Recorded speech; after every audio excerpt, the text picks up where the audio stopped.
Life's full of surprises you can't predict. I thought to myself that evening, sitting in the tiny hotel room alone with Gary. My husband Logan being away in another city for the last few months had already made me so tense. I missed him, sure, but it wasn't just about him not being around, it was his neglect, his lack of interest that was the real problem. Lonely nights were eating away at my soul. But how could I have known that asking my stepson Gary to take me to your dad would end with us stuck in a hotel room together? A tiny hotel room with a single bed. I had no idea what was about to happen. Let me tell you everything from the very beginning, every little detail. Trust me, the end of this story is going to be way more exciting than you expect. That morning, as I was leaving the house, I caught a quick glimpse of myself in the mirror. I was tense, yeah, but I still looked good. Even with Logan leaving me so alone, I still felt desirable, still felt alive. But even those feelings weren't enough anymore, they didn't satisfy me. In the kitchen, Gary was finishing his breakfast when I called out to him from behind. You're starting college at the end of the summer, I know, but you need to get better at driving. Come on, take me to your dad. He looked up at me, that same cheeky grin on his face he always wore.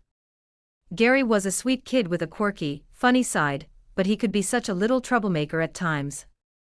All right, stepmom, he said teasingly, but on one condition, tell dad to get me a better car for the summer. We'll talk about it, I said sharply, rushing him off inside, though I was just thinking, let's just get this trip over with. But I had no clue the ride wouldn't go as planned. We'd been driving for about 2 hours. I was in the back seat, messing around on my phone while Gary hummed along to some random song on the radio, throwing out dumb jokes every now and then that only made him laugh. Then, all of a sudden, the car made this horrible sound, a hiss, and then died completely. What's happening? I asked, trying not to sound too freaked out. I think the car broke down, Gary muttered, pulling over to the side of the road, clearly annoyed. So there we were, stuck in the middle of nowhere. The signal on my phone was barely there, and there wasn't a soul around to help. We spent 2 hours arguing, calling every mechanic we could find, and trying to fix the damn thing. Finally, we had to accept the obvious, the only option was to spend the night at the closest motel. At the motel reception, while Gary talked to the guy at the desk, I stood behind him, frustrated as hell. If Logan hears about this, he's going to lose it, I thought. But strangely, in that moment, I didn't feel like it mattered all that much. Deep down, I just knew tonight was going to change things. Before this story gets even crazier, make sure to subscribe to my channel and turn on those notifications. Trust me, you don't want to miss the rest of this. By the end of it, I'd love to see your support. In the comments and with those likes, when we got to the room and opened the door, all my expectations crashed and burned. The space was tiny, barely big enough to turn around in. One bed, one nightstand, a dim flickering overhead light that made everything look dingy. The ceiling felt low, the AC barely worked, and the one small window just faced the parking lot. This is it, I muttered, disappointed. Gary walked in behind me, laughing. What did you expect, a 5-star hotel? Relax, stepmom, it's just one night. That teasing tone again, that same smirk. It drove me nuts, but at the same time, it sparked something inside me that I couldn't explain. And even though I hated to admit it, the idea of being stuck here alone with Gary tonight didn't seem all that bad. Gary walked in behind me, laughing. What were you expecting, a 5-star hotel?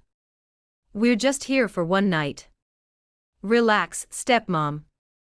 That teasing tone in his voice, paired with that cheeky grin, only made my frustration worse. But at the same time, I couldn't say I entirely hated Gary's carefree, laid-back attitude. Being around him, even though I'd never admit it, stirred something inside me, a kind of excitement I didn't fully understand. This heat is killing me, I said, rubbing the back of my neck. I think I need a shower, or I'm seriously going to pass out. Sure, Gary said casually, throwing himself onto the bed and lying flat on his back. This is your kingdom, Carmen. Do whatever you need to feel at home. I glanced at him for a second. His lean but toned frame, mixed with the slight boyishness of his face, gave him a strange kind of charm. But I quickly tried to shake the thought out of my head. He was Logan's son, after all, my stepson. I stepped into the bathroom and shut the door behind me. For a moment, I just stared at my reflection in the mirror. My hair was stuck to my skin from the heat, but I still looked good. I still had that spark. Turning the shower on, I let the water run and stepped under it, hoping it would wash away the mess of emotions building up inside me. I'm 47 years old, I thought, and Gary, he's not a kid anymore. He's 22, about to start college, and here we are stuck together in this tiny hotel room for a couple of days. The thought both unsettled and excited me in a way I couldn't quite describe. Logan popped into my mind. Logan, I wanted to surprise you. I wanted to come see you, to be with you, but now I'm here stuck in this hotel room with your son, and I don't know how to feel about it. The steam from the shower filled the small bathroom, the heat relaxing my body even as my mind raced. Gary's grin, his easygoing nature, it was sparking something unexpected inside me. Standing under the stream of water, I couldn't tell what this spark might turn into, but I knew something was changing. Later, I decided to head downstairs for dinner and clear my head a bit. I threw on a light, flowy dress. It was perfect for the heat, but it also made me feel a little more at ease. As I was trying to shake off this weird tension, the hotel restaurant was simple but cozy, fitting for a place this small. I ordered a light meal and a glass of wine, hoping it would help me relax. The sun had set, and the street lights outside the hotel were glowing softly. Sitting there, I couldn't stop my mind from wandering back to the room upstairs. I wondered what Gary was up to right now. Someone as restless and full of energy as him probably wasn't having much fun being cooped up in a cramped room. But somehow, that relaxed attitude of his, so effortless, so carefree, was driving me crazy in a way I couldn't quite explain. When my wine was gone, I gave my plate a final glance and made my way upstairs, taking slow steps. When I reached the room, everything was so quiet. I opened the door and the sight that greeted me left me momentarily breathless. Gary had taken a shower and was lying on the bed in just a robe, completely knocked out. His half-open robe revealed most of his lean, fit body. His damp hair fell over his forehead, and there was a faint smile on his lips, like he was dreaming. My heart started pounding. It was the last thing I expected to walk into. For a second, I froze by the door, unsure of what to do. Inside me, there was this strange mix of emotions. I felt embarrassed, but I couldn't take my eyes off him. Carmen, what the hell are you doing? That's Logan's son, I scolded myself internally, but my eyes betrayed me, drawn to the part of his robe that had slipped further open. What I saw stirred something warm inside me. The small size of the room only made things worse. There wasn't another bed, it was either sleep next to him or spend the rest of the night in a chair. And in this heat, the thought of a chair seemed impossible. I stepped into the room slowly, Gary's steady, rhythmic breathing filling the space. I took a deep breath, trying to focus, but the chaos inside me made it impossible to think straight. I had to pull myself together. Okay, Carmen, I muttered to myself, it's just one night, nothing more. This doesn't mean anything. I wanted to surprise Logan, and now I'm stuck here. Be rational, keep it together. I took a few steps toward the bed and looked at Gary. The innocent expression on his face only made my already tangled thoughts even more complicated.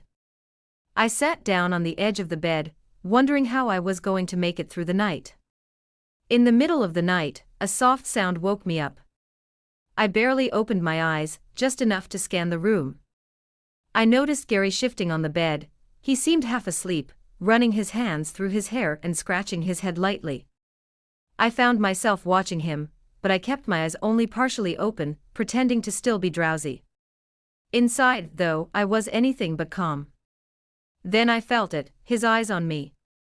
My heart started racing, he was watching me. I tried to keep up the act, maintaining the sleepy look on my face and staying still, but inside I was buzzing with energy. Gary began to untie the belt of his robe. As it loosened, the robe slipped off his shoulders, revealing more of his toned young body. The way his muscles moved slightly with his motions sent a strange warmth through me. I couldn't stop myself. In that moment, I realized two things. I had no control over what was happening, and part of me didn't even want to stop it. Gary pulled out a pair of shorts from the wardrobe. While doing so, he kept glancing back at me as if trying to figure out whether I was awake. His looks made me even more excited. I was trying hard not to give anything away, but at the same time, I let the moment completely take over me. After putting on his shorts, he didn't come back to bed. Instead, he sat on the chair in the corner of the room, and just started watching me. Being watched so intently was both unsettling and stirred something indescribable deep inside me. I kept my eyes shut, pretending to sleep, but how long could I really keep up this act? Finally, I couldn't take it anymore and sat up. When my eyes met Gary's, I made sure my voice didn't tremble as I said, without hiding how I felt, "You're making me so excited, Gary." I could feel those words hang in the air. At that moment, I knew nothing would ever be the same again.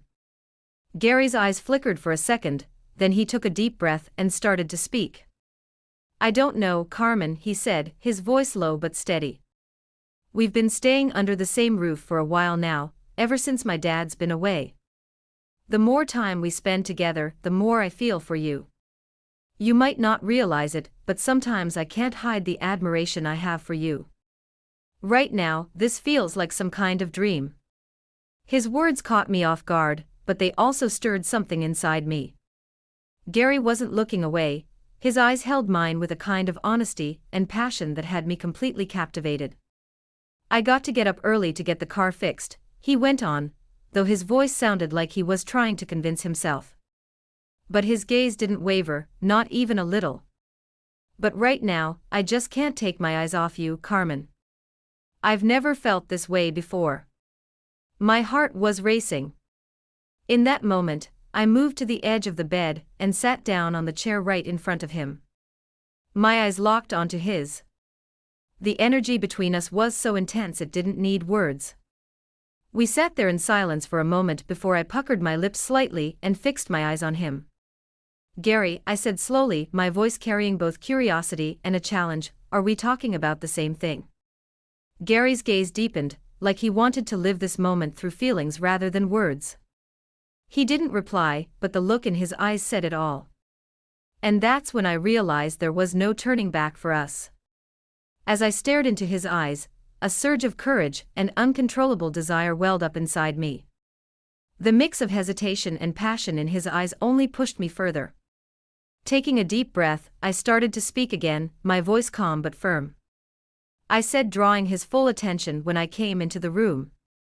"You were asleep, your robe was a little open, and I couldn't take my eyes off you. It got to me more than I expected. We can't run from these feelings, we both know that." As my words hung in the air, I took a step forward and slowly stood up. His eyes followed my every move, his breathing quickening. I couldn't hold back the excitement surging through me. My fingers reached for the sash on my dress, and as I slowly untied it, I could hear the change in his breathing with every move I made. "I think," I said, my voice dropping to a whisper, "we need to even things out, Gary." I slowly unzipped the back of my dress. The fabric slipped off my shoulders and slid down to the floor. The cool air brushing against my skin only made the heat inside me burn stronger. The look in his eyes said it all: surprise, admiration, and a pull he couldn't resist.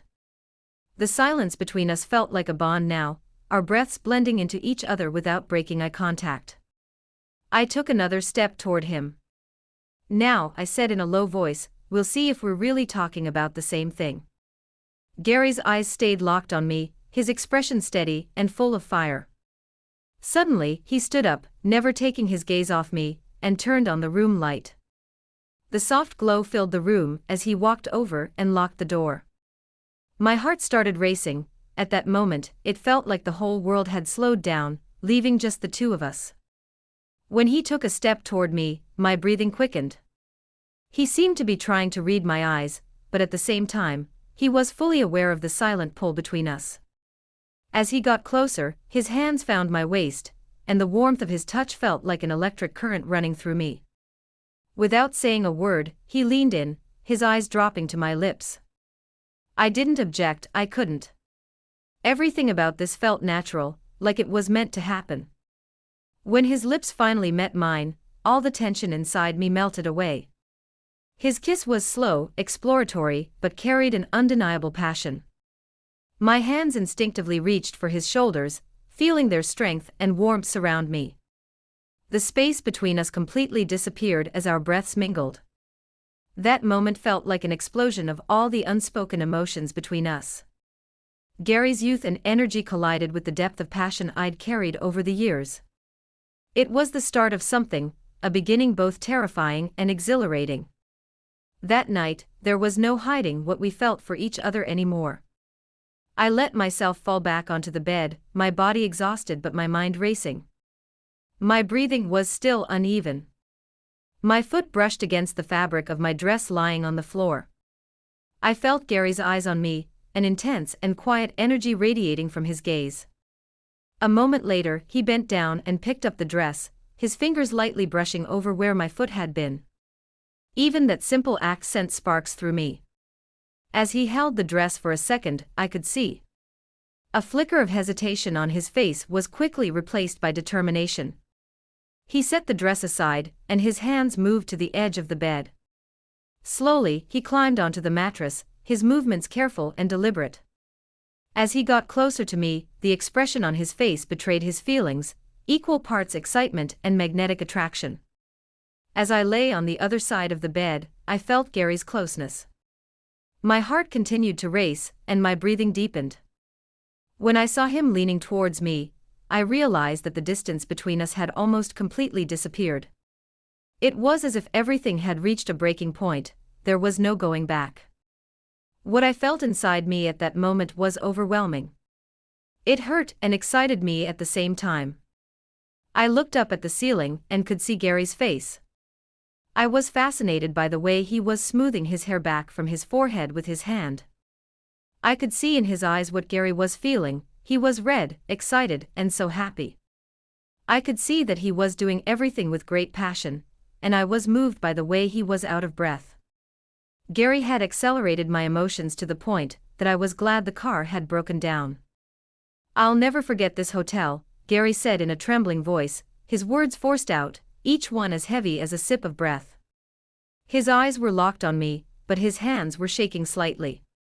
His body was tense, his muscles contracting, each movement a little more careful and precise, as if he wanted to hold a memory. "I definitely don't want my father to sell the car anymore," he added. After these sentences, he let himself fall next to me, closed his eyes without saying a word, and waited for his breathing to recover. I was exhausted and didn't even have the strength to speak a word. My legs wouldn't stop convulsing, and I didn't even realize how I had fallen asleep. The next morning, Gary returned with the car fixed, and told me we needed to pick up Logan and head to the city. As we were on the road, I was filled with regret and mixed emotions, but at the same time, there was excitement inside me. As I looked at Gary, his eyes, his actions, everything about him was affecting me. Everything was so complicated, yet I still didn't know what would happen. I couldn't decide between the questions in my mind and the excitement. There was only one thing I knew for sure, this journey would be the moment everything changed. If you've made it this far, I know my story has excited you. Don't miss out on more, hit the follow button, turn on notifications, and join us by leaving a comment about this story. I can't wait to hear your thoughts.